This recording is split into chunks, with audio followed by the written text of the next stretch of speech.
Ke pas edhe një fazë më stresuse në jetën tënde. Kjo, mendoj, ose shkalla më e lartë e stresit, mendoj duhet këtë qenë momentin kur ke marrë diagnozën me Hashimoto. Apo, sa vjeç ke qenë? Që tash në mars këti viti. Në mars këti viti ka ndodhë, okej.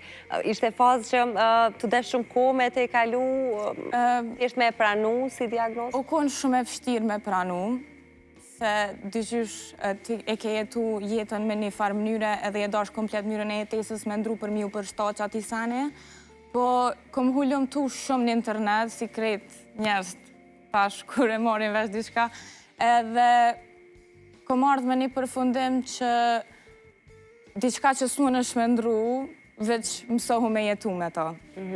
Thjesht. Kishe një uriti më përpara për Hashimoton, ose dhe për ata që për ndjekje nuk kam shumë një uri për të... Qka do të thotë?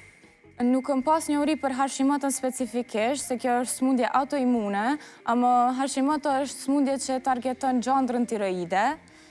Une e kam, po mdo këtë ka të bëj pak edhe me trashëgimi, se nana e ka pas hipertiroidizmin, edhe pse është e kundër të asaj që e komune, që është hipotiroidizmi, mu më prodhën gjandra tiroide ma pak hormone se sa që duhet.